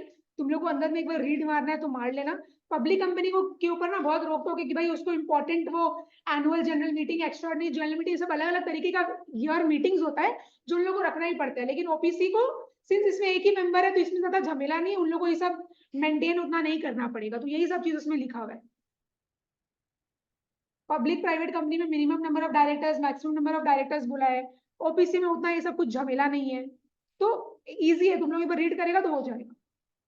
इधर आ जाओ, benefits and drawbacks of an OPC. क्या लिखा है देखो, the biggest advantage of a one person company is that its identity is distinct from that of its owner. Dhruv, इसका मतलब क्या है, advantage of one person company क्या लिखा हुआ है, पहला ही लाइन बस, अपने तो पढ़े। अलग है, वन पर्सन कंपनी, देखो आज मेरा ही कंपनी है लेकिन हम अलग है, कंपनी अलग है। हाँ, जॉइंट स्टॉक कंपनी में अपने पढ़े ना, सेपरेट लीगल एंटिटी, कंपनी अलग होता है, उसकी जो मेंबर्स है वो अलग है। अगर आज कंपनी कुछ गलत कर रहा है तो मेंबर का उसमें कोई दोष नहीं है, कंपनी को ही भुगतना पड़ेगा, मेंबर उसके बदले नहीं भुगतेगा। तो बस ये एक बहुत अच्छा एडवांटेज है कंपनी के केस में। The biggest advantage of one person company is that its identity is distinct from that of its owner. उसका ओनर कौन है, सिंगल ओनर था ना तनिष्का, तो यहाँ पे लेकिन बोला है कि ओनर का पहचान अलग है, कंपनी का पहचान अलग है। कंपनी को भी क्या है, एक अलग इंडिविजुअल के जैसे ही माना जाता है। समझ में आया? Therefore, if the firm is embroiled in a legal controversy, what do you mean by embroiled? हाँ, if he is involved in a difficult situation, the owner will not be sued, only the company will। तो owner को कुछ नहीं होगा, किसको होगा, company को ही होगा। क्यों होगा कंपनी को, ओनर को क्यों नहीं होगा, बिकॉज अभी कौन सा कॉन्सेप्ट है, सेपरेट लीगल एंटिटी वाला कॉन्सेप्ट है। कौशिक इसको कर दो। लेकिन इनडायरेक्टली तो व्यक्त तो करेगा ही, ओनर को करेगा, लेकिन बता रहे हैं है तो कंपनी ओनर का ही, बट स्टिल मतलब उसका पर्सनल प्रॉपर्टीज नहीं जाएगा, उसका कंपनी में जितना एसेट वगैरह है वो सब चला जाएगा, वो सब खत्म हो जाएगा। उसका घर को कोई प्रॉब्लम नहीं होगा, यहाँ पे बोलने का मतलब वो उसका घर सेफ है। तो मेरे साथ वापस से बोलो, बिगेस्ट एडवांटेज क्या है वन पर्सन कंपनी का, is that its identity. Identity मतलब क्या बोले तनिष्का, पहचान उसका, है ना, it's recognition, it's identity is distinct from that of its owner. What do you mean by distinct, separate, उसका आइडेंटिटी अलग है, ठीक है। If the firm is embroiled in a legal controversy, अगर तुम लोग को इतना इंग्लिश नहीं लिखना है, तुम लोग को लिखना है the firm is involved in a difficult situation, the owner will, owner को क्या कुछ होगा, ओनर को कुछ नहीं होगा, किसको होगा, कंपनी को होगा जो, ठीक है। उसके बाद यहाँ आओ, on the other hand an OPC is not easy to set up। Company है ये, वन पर्सन एक ही आदमी है इसका, लेकिन इस कंपनी है ये, इसको सेटअप करना इतना आसान नहीं है, बहुत नौटंकी है, बहुत पेपर वर्क इन्वॉल्व है, बहुत डॉक्यूमेंट्स वगैरह सबमिट करना पड़ता है। हाँ, पब्लिक कंपनी के जितना नहीं करना पड़ता, लेकिन इसको भी करना पड़ता है, झमेले में फंसना ही पड़ता है थोड़ा। It requires a lot of paper work and is a time consuming and costly process. तो ओपीसी खोलना भी इतना ईजी नहीं है, बहुत ज्यादा टाइम लगता है, बहुत एक्सपेंसिव प्रोसीजर है, बिकॉज इतना सारा पेपर वगैरह जमा करना पड़ता है, फाइल करना पड़ता है, रुपया रुपया भयंकर लगता है, टाइम भी लगता है, एफर्ट भी लगता है, मनी भी लगता है। उसके बाद आओ इसमें, despite the advantages that a one person company offers. तो आपने देखे इसका advantages, it may not be a viable option for everyone. What do you mean by viable, possible, possible, workable, viable का मतलब वो होता है, बहुत सारे सिनोनिम्स है उसका। तो यहाँ पे बेसिकली इसका मतलब यहाँ पे पॉसिबल। देखो कंपनी ना सबका बात बस का बात नहीं होता है। कंपनी को हर कोई आदमी कंपनी नहीं खोल सकता। कंपनी खोलने के लिए हिम्मत चाहिए, जिगर चाहिए। तो despite the advantages that a one person company offers, लेकिन तब भी उन लोग से ज्यादा थोड़ी ना एक्सपेंसिव होगा। नहीं, यहाँ पे एक्सपेंसिव का बात नहीं बोल रहा है। यहाँ पे बोल रहा है कि बार बार रजिस्ट्रार ऑफ कंपनीज के पास जाना पड़ता है, अपने को बहुत सारा डॉक्यूमेंट सबमिट करना पड़ता है, वो लोग जो जो अपने को बोलते हैं। तो इसीलिए यहाँ पे बोल रहा है कि बहुत झमेला वाला चीज है, टाइम कंज्यूमिंग वाला चीज है। समझा मेरा बात? It may not be a viable option for every, मतलब ये सबके लिए पॉसिबल ऑप्शन नहीं कि सब कोई 1% कंपनी खोल ले। In contrast to a company, अगर अपने कंपनी से इसको कंपेयर करें, अब in contrast to a company a proprietorship is easy to set up. भाई ये तो ऑफ कोर्स बात है। सोल प्रोप्राइटरशिप तो क्या है, बहुत इजी। आज अपना भी मन किया, आपने क्या किए, सोल प्रोप्राइटरशिप फॉर्म खोल लिए, है ना। आज हम केक का ही दुकान अपना खोल लिए, या घर से हम केक का बिजनेस करने लगे, हम सबको क्या कर रहे हैं, केक बेच रहे हैं। तो ये ज्यादा इजी है कि कंपनी खोलना ज्यादा इजी है? ऑफ कोर्स सोल प्रोप्राइटरशिप ज्यादा इजी है। यहाँ पे तो मेरे को किसी को पेपर वर्क, मैंने किसी को पेपर ना सबमिट करना है, ना मेरे को किसी से कुछ लेना है, ना मेरे को किसी को कुछ फीस देना है, मेरा कहीं टाइम जा ही नहीं रहा है। The paper work involve is minimal. तो सोल प्रोप्राइटरशिप में तो यहाँ पे लिखा हुआ है कि paper work involve is minimal, लेकिन प्रोप्राइटरशिप फॉर्म में कुछ पेपर वर्क बोल के कोई चीज ही नहीं है। Of course the risk in a proprietorship is higher as the owner is personally responsible for the business. लेकिन यहाँ पे ये बोल रहा है कि सोल प्रोप्राइटरशिप फॉर्म के केस में ये वाला चीज अपना ज्यादा रिस्की है, बिकॉज सोल प्रोप्राइटर के केस में क्या पढ़े थे अपने, दोनों क्या है लॉ के नजर में, एक है। अगर बिजनेस कुछ कर रहा है तो अल्टीमेटली यहाँ पे प्रोप्राइटर का पर्सनल एसेट्स भी चला जाए। वही लिखा है देखो, the risk in a proprietorship is higher. Sole proprietorship form के केस में रिस्क ज्यादा है, क्यों? As the owner is personally responsible for the business. Because owner यहाँ पे क्या है, सोल प्रोप्राइटर जो है वो पर्सनली रिस्पॉन्सिबल है ना। क्योंकि लॉ के नजर में सोल प्रोप्राइटरशिप फर्म और सोल प्रोप्राइटर दोनों एक है, राइट। तो अगर बिजनेस कुछ करता है तो मान लो वो प्रोप्राइटर का ही घर भर सब बिक जाएगा, राइट। लेकिन कंपनी के केस में क्या ऐसा होता है, कंपनी अलग है और मेंबर्स अलग है, हाँ ओनर अलग है। समझ आया? बहुत बढ़िया। अब आ जाओ, comparison between private and public company. तो प्राइवेट और पब्लिक कंपनी का अपने कंपैरिजन देख लेते हैं, ज्यादा नहीं पढ़ेंगे, 5 तो। पहला, नंबर ऑफ मेंबर्स। तो तुम लोग को पता है प्राइवेट कंपनी में मिनिमम 2, मैक्सिमम, पब्लिक कंपनी में मिनिमम 7, मैक्सिमम पता नहीं है, अनलिमिटेड। हाँ, a private company can be registered with 2 members while a public company must have at least 7 members. A private company cannot have more than 200 members, but a public company can have any number of members. Clear हुआ? ठीक है। उसके बाद point number 3 में आओ, transferability of shares. Transferability of shares में क्या बोल रहा है, प्राइवेट कंपनी क्या कर सकता है, क्या शेयर्स फ्रीली ट्रांसफर कर सकता है? नहीं, उन लोग के ऊपर रेस्ट्रिक्शन है, उन लोग के आर्टिकल्स ऑफ एसोसिएशन में चीज लिखा है कि उन लोग फ्रीली ट्रांसफर नहीं कर सकते। लेकिन पब्लिक कंपनी क्या कर सकता है, फ्रीली ट्रांसफर कर सकता है, उन लोग के ऊपर कोई रेस्ट्रिक्शन नहीं। There is restriction on the transfer of shares in a private limited company. तो प्राइवेट लिमिटेड कंपनी के ऊपर क्या है, रेस्ट्रिक्शन है। रेस्ट्रिक्शन क्या चीज का, ट्रांसफर ऑफ शेयर्स का। अच्छा, but the shares of a public company are freely transfer. लेकिन जो पब्लिक कंपनी का शेयर्स है वो क्या है, फ्रीली ट्रांसफरेबल है।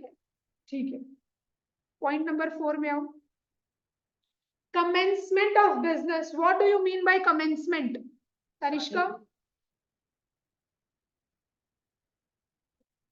मतलब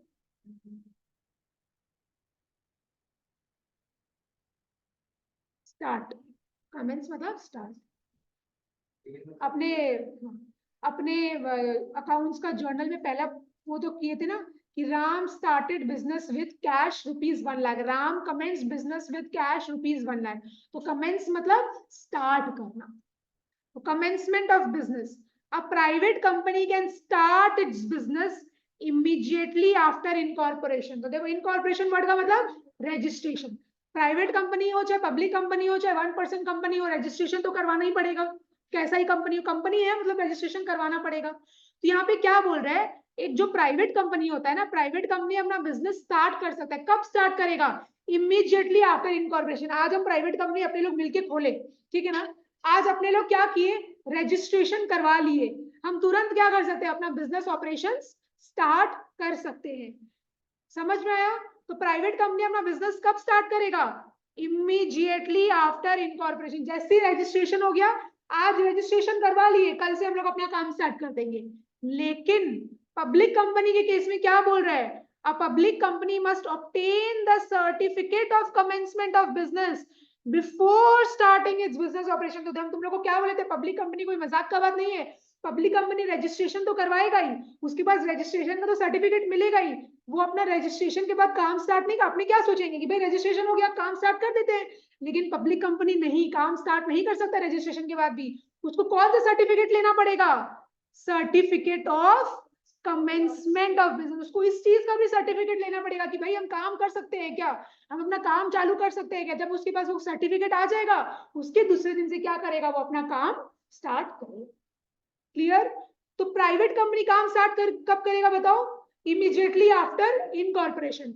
लेकिन क्या public company immediately after incorporation काम स्टार्ट कर सकता है, नहीं, उसको क्या लेना पड़ेगा, certificate of commencement of business. तो ये वाला सर्टिफिकेट लेना पड़ेगा, उसके बाद ही क्या है, वो अपना बिजनेस ऑपरेशन स्टार्ट कर सकता है। 3 पॉइंट पढ़े अभी अपने डिफरेंस में। पहला क्या था, नंबर ऑफ मेंबर्स, दूसरा ट्रांसफरेबिलिटी ऑफ शेयर्स, तीसरा कमेंसमेंट ऑफ बिजनेस। पॉइंट 7 और 8 में हो, देखो, number of directors, board of directors जितने लोग होते हैं जो एक्चुअली बिजनेस को कंट्रोल करते हैं, संभालते हैं, there must be at least 2 directors in a private company. तो यहाँ पे मिनिमम वैल्यू दिया हुआ है, मिनिमम कि मिनिमम कितना डायरेक्टर्स होना चाहिए, there must be at least 2 directors, 2 director तो होना ही चाहिए प्राइवेट कंपनी में, minimum 2 director, and at least 3 directors in public company. तो पब्लिक कंपनी में एटलीस्ट कितना डायरेक्टर होगा, 3 डायरेक्टर, प्राइवेट कंपनी में मिनिमम 2 डायरेक्टर्स। क्लियर? उसके बाद कोरम, कोरम मतलब क्या होता है, कोई बता सकते हैं? Number of members present in the meeting. Very good. Quorum मतलब मान लो आज हम मीटिंग बुलाएं, यस, आज हम मीटिंग बुलाएं, कंपनी लोग क्या होता है, मीटिंग बुलाते हैं ना, वाह, कभी तुम गिराओ कभी तुम गिराओ, पेंसिल ही गिराते रहो यहाँ पे। तो कोरम मतलब मान लो आज हम मीटिंग बुलाए हैं, तो हम लोग का ये है कि मिनिमम 4 आदमी तो होना ही चाहिए, तभी मीटिंग करवाएंगे, नहीं तो नहीं करवाएंगे, नहीं तो कैंसिल हो जाएगा, मीटिंग पोस्टपोन्ड हो जाएगा। तो उस जितना minimum number of members which are required to conduct a meeting is known as quorum. Minimum number of members इतना तो प्रेजेंट होना ही चाहिए, तो वो हो गया मेरा कोरम, कोरम उसको बोलते हैं, ठीक है। Presence of 2 members is adequate quorum for the general meeting of a private company. तो कंपनी जो क्या है, जनरल मीटिंग ये सब बुलाता रहता है, साल में 1-2 बार इन लोग का मीटिंग वगैरह कुछ होता है, इंपॉर्टेंट मीटिंग्स। तो यहाँ पे मिनिमम कितना मेंबर होना चाहिए, 2 मेंबर तो होना चाहिए, अगर 2 मेंबर भी नहीं रहा तो मीटिंग नहीं होगा, ठीक है ना। जो एक मेंबर, मान लो 2 मेंबर आना चाहिए, एक ही मेंबर आया, एक मेंबर नहीं आया, तो एक मेंबर को क्या वापस घर भेज देंगे कि भाई मीटिंग पोस्टपोन्ड हो जाएगा, मीटिंग होगा नहीं, क्योंकि मिनिमम कोरम है ही नहीं, मिनिमम नंबर ऑफ मेंबर्स ही नहीं है यहाँ पे। फॉर द चाहे वो कहीं से आया हो, चाहे वो स्विट्जरलैंड से आ जाए, अपने को मतलब नहीं है। For the general meeting of a public company, presence of 5 members is essential as a quorum. तो प्राइवेट कंपनी में कितना होना चाहिए, कोरम कितना है, 2 मेंबर्स, और अपना पब्लिक कंपनी में कोरम कितना होना चाहिए, 5 मेंबर्स। तो प्राइवेट कंपनी में 2 और पब्लिक कंपनी में 5। उसके बाद आओ 10 में, मिनिमम कैपिटल देख लो, a private company must have a paid up capital of at least 1 lakh rupees। Private company खोलना है तो 1 लाख रुपए चाहिए। On the other hand, a public company must have a paid up capital of 5 lakh rupees। तो private company में 1 लाख रुपए चाहिए, public company में 5 लाख रुपए चाहिए, मिनिमम, मिनिमम वैल्यू अपने को बता रखा है। तो मेरे को बताओ कितना पॉइंट्स पढ़े, नंबर ऑफ मेंबर्स, दूसरा transferability of shares, third commencement of business, fourth number of directors, quorum और लास्ट वाला मिनिमम कैपिटल, कि मिनिमम कैपिटल कितना अपने को चाहिए, कैपिटल मतलब पैसा। क्लियर हुआ यहाँ तक? तो यहाँ तक तो अपना हो गया है। अभी अपने बस एक बार रिवाइज कर लेते हैं ऊपर जो अपने फ्लो चार्ट्स देखे थे।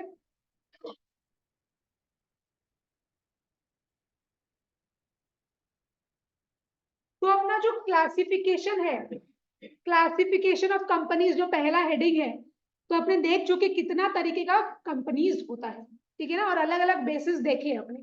चलो, पहला बेसिस क्या था? On the basis of mode of incorporation, companies are of 3 types. पहला बिना देखे ट्राई करो, chartered company, statutory company, registered और इनकॉर्पोरेटेड कंपनी।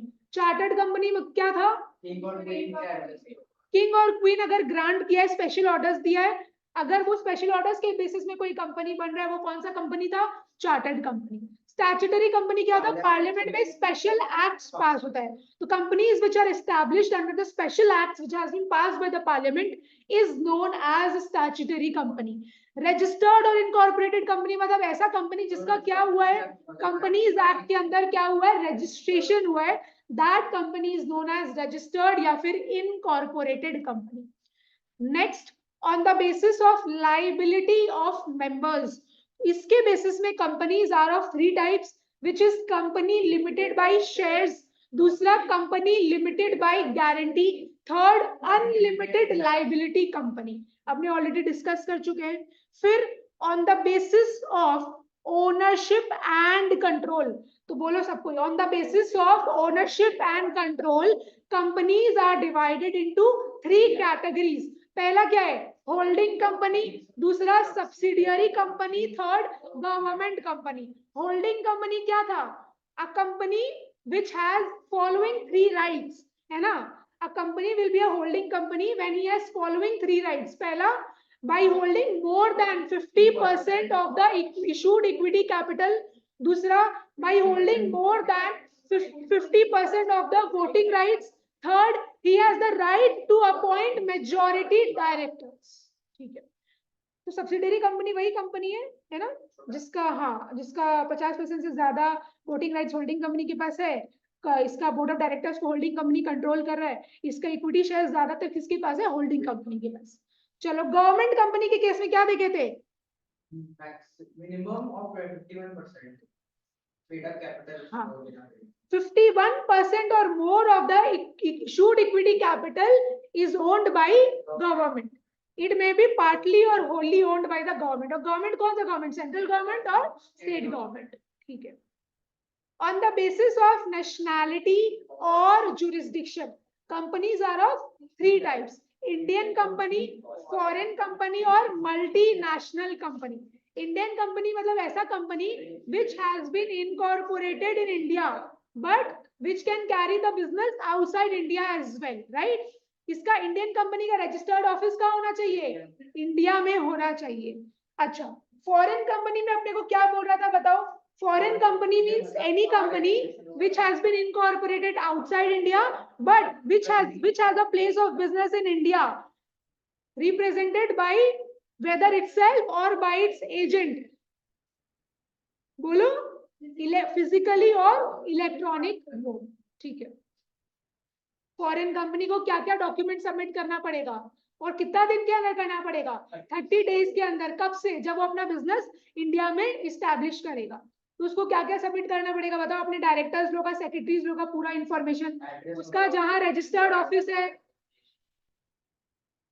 इंडिया में जिसका रजिस्टर्ड ऑफिस है उसका प्रिंसिपल प्लेस ऑफ बिजनेस है, इंडिया में वो मेन काम कहाँ कर रहा है उसका, राइट? अच्छा, जो उस इंडिया में जो उसको रिप्रेजेंट कर रहा है, जो उसका माने वो आदमी है जो रिप्रेजेंटेटिव है, अथॉरिटी रिप्रेजेंटेटिव, उसको भी क्या करना पड़ेगा? उसका नाम, एड्रेस सब उसको फाइल करना पड़ेगा प्रॉपर्ली। मल्टीनेशनल का फुल ये शॉर्ट फॉर्म क्या था? MNC। अच्छा, MNC क्या है? एक ऐसा कंपनी जिसका प्रोडक्शन और डिस्ट्रीब्यूशन फैसिलिटीज बहुत सारे कंपनी माने बहुत सारे कंट्रीज में है। ऐसा कंपनी को अपने क्या बोलते हैं? Multinational company. अच्छा, multinational companies operates on a global level. अच्छा, example Coca Cola, Bata, Pepsi, Colgate, Nestle, ये सब क्या है? मेरा मल्टीनेशनल कंपनीज है। फिर एक चीज मेरे को यहाँ पे और लिखना था, on the basis of what, public interest और ट्रांसफरेबिलिटी ऑफ शेयर्स।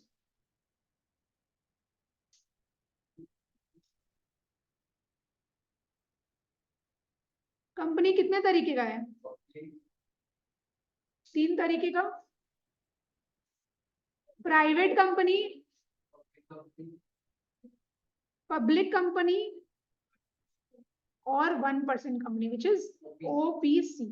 तो प्राइवेट कंपनी मतलब ऐसा कंपनी जिसका क्या है, मिनिमम कैपिटल कितना चाहिए, 1 lakh, minimum number of members 2, maximum 200।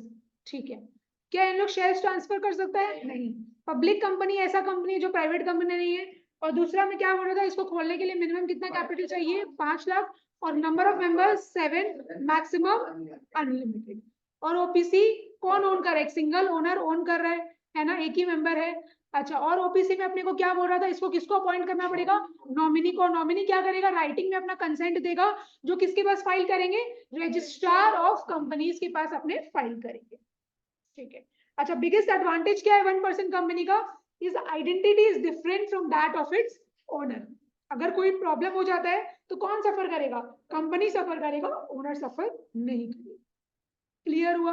तो क्लासिफिकेशन अपना फुल फ्लेजेड मैनर में हो चुका है, और comparison between private and public company भी अपना हो चुका है। आज का क्लास अपने यही रखते हैं, आगे कंटिन्यू करेंगे नेक्स्ट डे।